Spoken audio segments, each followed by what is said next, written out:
Assalamualaikum warahmatullahi wabarakatuh. Perkenalkan nama saya Bagus Priscilia dari kelas TIA angkatan 2020. Di sini saya akan mendemonstrasikan tugas akhir saya yang berjudul peminjaman ruang rapat di Dinas Kepemudaan dan Olahraga Kota Surakarta. Nah, di sini di landing page-nya nanti ada tentang gambaran umum dari disporanya sendiri. Nah, di sini nantinya akan ada kalender di mana kalender ini nanti ada jadwal-jadwal rapat yang ada di Dinas Kepemudaan dan Olahraga Kota Surakarta. Nah, ini contohnya yang sudah ada datanya yaitu pada tanggal 1 Agustus 2023 ada rapat panitia FIFA dan juga ada rapat SPJ dan LPJ. Nah, nantinya di sini ada kontak. Di sini kontaknya itu untuk menghubungi disporanya kita bisa melalui email, telepon ataupun langsung datang ke disporanya yang ada di alamat Jalan Adi Sucipto ini di Manahan ya. Dan ini ada maps dari disporanya sendiri. Lalu kita akan login. Di sini kita akan masuk dengan admin. Nah, di sini ada mengisikan nama dan password dari akunnya. Nah, kita akan menuju ke dashboard adminnya sendiri, di mana dashboard dari admin nantinya akan tertampil dari statistik dari web tersebut. Dan di sini ada 10 user, ada 13 peminjaman, dan juga ada satu permintaan undangan. Nah, di sini ada fitur menu user, ruang rapat, peminjaman, dan undangan, dan juga profil yang ada di admin. Kita masuk ke user, yaitu role. Terlebih dahulu sebelum kita bikin user, kita bikin role terlebih dahulu. Karena di sini sudah saya tambahkan role untuk semuanya, jadi kita tidak perlu menambahkan role lagi. Dan apabila menambahkan role lagi, kita bisa lewat menu yaitu input role. Nah, di sini ada menu input role untuk penambahan role di sini, tapi ini sudah ada 7, jadi tidak perlu ditambahkan lagi. Ada role admin, role kepala dinas, sekretaris dinas, kasubag administrasi dan umum, kepala bidang, subkoordinator bidang, dan juga user. Nah, setelah kita bikin role, kita perlu membuat bidang. Karena ada 4 bidang di Dispora ini, dan sudah saya tambahkan, jadi tidak perlu menambahkannya lagi. Dan kalaupun ada bidang tambahan, mungkin nanti bisa diinputkan melalui input bidang. Nah, di sini ada bidang apa saja yang ada di Skora, yaitu bidang bidang sekretariat, bidang kepemudaan, olahraga, dan juga sarana prasarana. Di sini nanti untuk menambahkan input bidang bisa langsung ke input bidang. Setelah ada rule, ada bidang, kita bisa menambahkan user. Untuk penambahan user, di sini nanti eh, kita masuk ke form tambah user. Di sini ada input user. Nah, di sini bisa menambah NIP, misalkan ini. Namanya yaitu Nabila. Bidangnya sekretariat, nomor teleponnya ini. Dari rule user, kita mendapatkan user. Dan juga emailnya misalkan ini, passwordnya ini. Kita simpan. Nah, di sini data sudah ditambahkan. Nah, ini ya. Di sini sudah ada Nabila yang sudah kita tambahkan tadi, emailnya ini. Kita bisa send email, yaitu verifikasi dari eh, user tadi. Karena di sini tidak ada registrasi, jadi semua akun ditambahkan oleh admin. Yang bisa membuatkan akun hanya admin. Nah, di sini admin sudah mengirimkan email, yaitu ke emailnya tadi. Di sini belum masuk.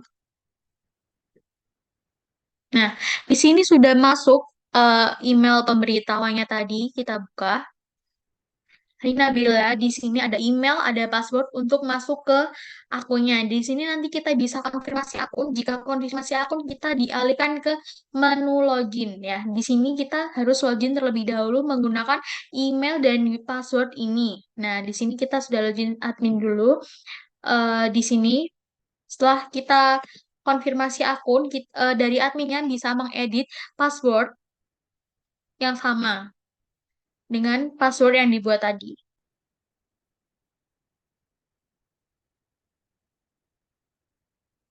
Kita simpan. Nah, ini sudah sukses di-update ya. Lalu setelah kita bikin user, di menu admin ini ada ruang rapat. Di mana ruang rapatnya di sini nanti yang menambahkan yaitu adminnya juga. Karena di sini saya sudah menambahkan dua ruang rapat, mungkin tidak perlu saya tambahkan lagi. Nanti jika ada ruang rapat baru, bisa ditambahkan lagi ya.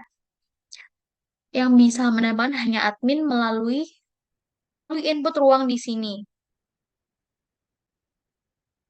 Nah, di sini untuk menambahkan ruang rapat, kita bisa menambahkan nama ruang rapatnya apa, kapasitasnya ada berapa orang, waktu mulainya dari jam berapa sampai jam berapa selesai ruangannya bisa digunakan, dan di sini juga ada lokasi dari ruang rapatnya ada di mana.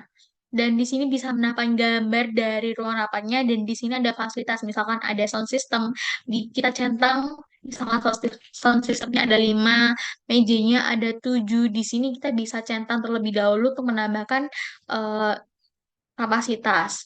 Lalu kita kembali lagi di ruang rapat yang sudah tersedia. Di sini di ruang rapat yang sudah tersedia kita bisa mengedit dan juga menghapus ruang rapat yang ada.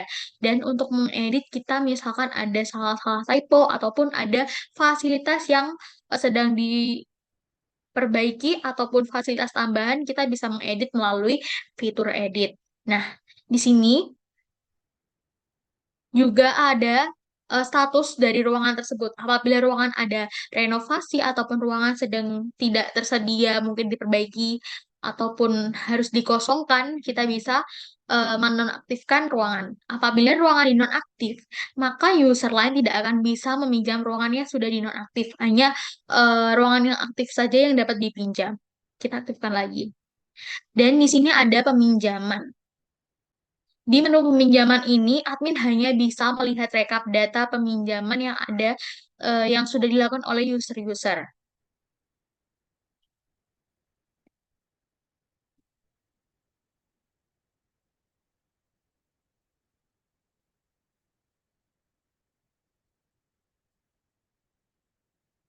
Dan di sini kita nanti bisa melihat, kita filter, kita mau cek data di bulan Januari atau bulan apapun, dan di tahun berapa. Kita bisa sort dari bulan dan juga tahun. Ini data peminjaman dari semua yang sudah dilakukan oleh user. Dan di sini ada menu undangan. Nah, di sini di fitur undangan yaitu permintaan undangan apa saja yang sudah dilakukan oleh user. Nah, di sini nanti di undangan kita bisa melihat undangannya, lalu di status di sini apabila undangan sudah disetujui, maka dari adminnya berhak mencetak undangan yang ada dan juga nantinya setelah ditandatangan manual oleh kepala dinas, adminnya tugas untuk meng-scan undangan yang sudah selesai dan juga mengupload di sini sebagai arsip. Jadi arsip di sini nanti harus sudah ditandatangani kepala dinas. Lalu setelah admin, kita masuk ke kita masuk ke user. Kita masuk dengan akun yang sudah kita buat tadi, Nabila, dan passwordnya ini. Nah, mari kita meminjam ruang. Nah, kita bisa melakukan pinjam ruang. Nah, di sini nanti kita langsung saja menentukan tanggal berapa, misalkan tanggal 8 September. Dan ini di hari Jumat, agendanya misalkan rapat bulanan kegiatan kantor jam 6, maaf jam 8.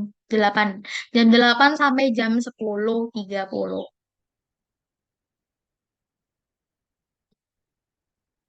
Nah, di sini ruangan yang bisa digunakan yaitu ruang rapat kecil dan juga ruang rapat besar. Misalnya kita pilih ruang rapat kecil, simpan. Nah, data peminjamannya sudah ada dan di sini ada peminjaman berhasil ditambahkan. Jadi, ketika ruangannya sudah dipinjam jam 8 sampai jam 10.30 tidak akan bisa dipinjam lagi di antara jam 8 dan jam setengah 11 ini di tanggal yang sama dan juga ruangan yang sama. Dapat dipinjam oleh user lain mungkin di tanggal yang berbeda ataupun di tanggal yang sama, ruangan yang berbeda ataupun juga di tanggal yang berbeda setelah waktu selesai ataupun sebelum waktu mulai. Dan di sini setelah kita pinjam ruang, kita langsung aja ke menu undangan. Di menu undangan nanti kita bisa mendownload template terlebih dahulu. Di sini nanti kita buka templatenya. Khususnya menu. Nah, kita buka templatenya.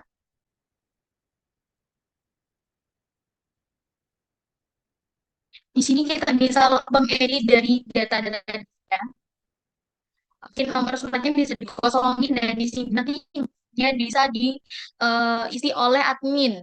Nah, nanti kita bisa menambahkan ini semuanya, daftar undangannya siapa saja. Setelah kita menambahkan semuanya, kita ekspor ke PDF. Jadi undangannya dibuat PDF terlebih dahulu. Dan permintaan undangan kita disuruh memilih agenda mana yang akan dibuat undangan. Kita tadi sudah menambahkan agendanya yaitu rapat bulanan kegiatan kantor. Di sini sudah otomatis sesuai dengan yang kita pinjam. Harinya kapan, tanggal berapa, jam berapa, ruang rapatnya di mana. Nah, langsung saja kita upload undangan yang sudah kita buat tadi. Tadi undangan.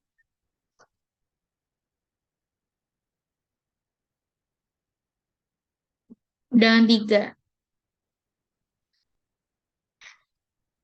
Formatnya PDF ya, kita buat.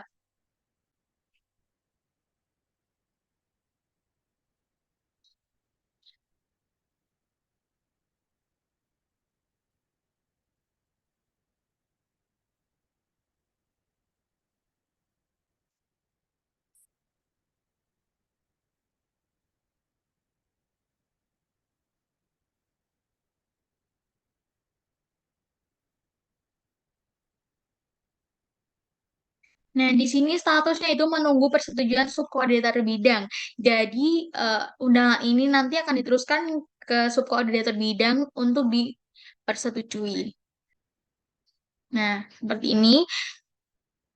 Oke, setelah itu kita masuk ke subkoordinator bidang. Subkoordinator bidang. Dari data peminjaman yang dilakukan oleh user seperti ini, dan di menunya hanya ada menu dashboard, undangan, dan profile. Profile di sini nanti akan digunakan untuk mengedit dari data eh, profile subkoordinator bidang. Nah, kita masuk ke menu undangan. Di menu undangan ini nanti akan bisa melihat undangan yang sudah diajukan oleh user, yaitu tadi menunggu persetujuan. Nah, di sini nanti eh, subkoordinator bidang harus menyetujui ini. Misalkan ini yang kita buat tadi.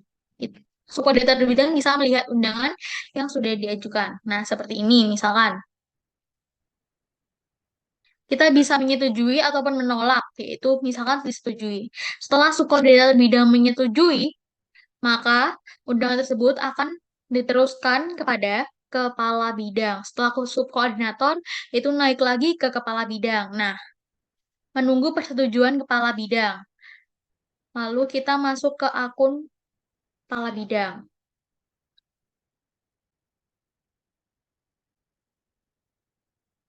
Untuk prosesnya sebenarnya sama, kepala subkoordinator bidang, kepala bidang itu semuanya bertugas untuk ACC. Masuk ke kepala bidang.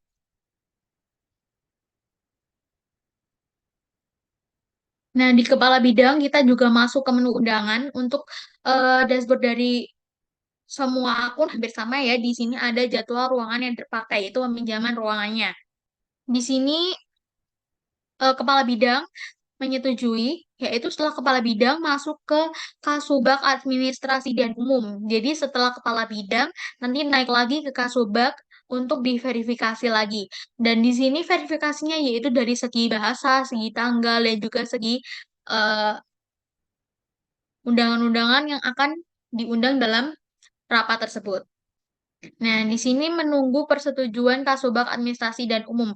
Jadi setelah kepala bidang naik lagi ke Kasubag. Setelah menyetujui atau menolak, nantinya tidak akan bisa diberi aksi lagi ya.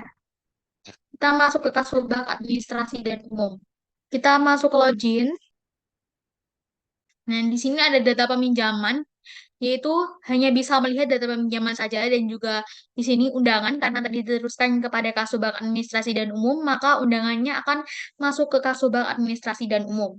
Ini nanti dapat disetujui oleh Kasubag Administrasi dan Umum.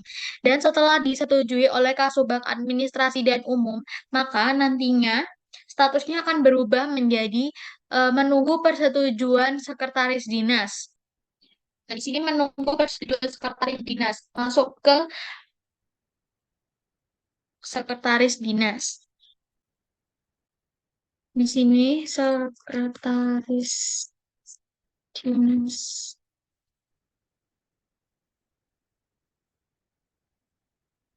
Di sekretaris dinas nanti akan sama dengan Kasubag Administrasi dan Umum, di mana nanti ada data peminjaman.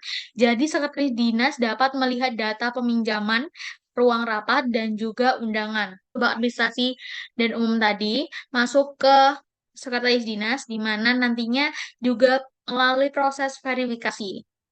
Setelah sekretaris dinas melakukan proses verifikasi, nah disetujui oleh sekretaris dinas, dan nantinya status akan berubah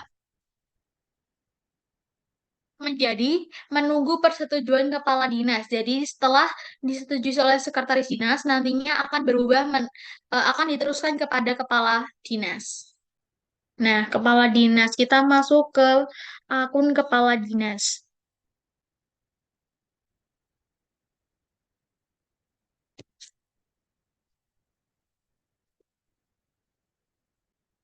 Dan di sini nanti juga sama ada data peminjaman, ada data undangan. Dan di sini kita masuk ke data undangan yaitu untuk memverifikasi undangan. Di kepala dinas ini melakukan verifikasi undangan yang terakhir kali. Jadi setelah disetujui oleh kepala dinas, nantinya admin akan mencetak hard file-nya dan untuk ditandatangan basah oleh kepala dinas. Nah, di sini setuju. Setelah disetujui oleh kepala dinas, maka status sudah berubah menjadi disetujui. Dan kita masuk ke admin, setelah disetujui, nanti admin berhak untuk mencetak undangan, di mana setelah itu ditandatangan, lalu di-scan dan juga di-upload ulang oleh admin. Jadi pengarsipan di sini adalah undangan berupa scan yang sudah final, yaitu yang sudah ada nomor suratnya dan sudah ada tanda tangan oleh kepala dinas. Sekian demonstrasi dari saya. Kalau lebihnya mohon maaf. Wassalamualaikum warahmatullahi wabarakatuh.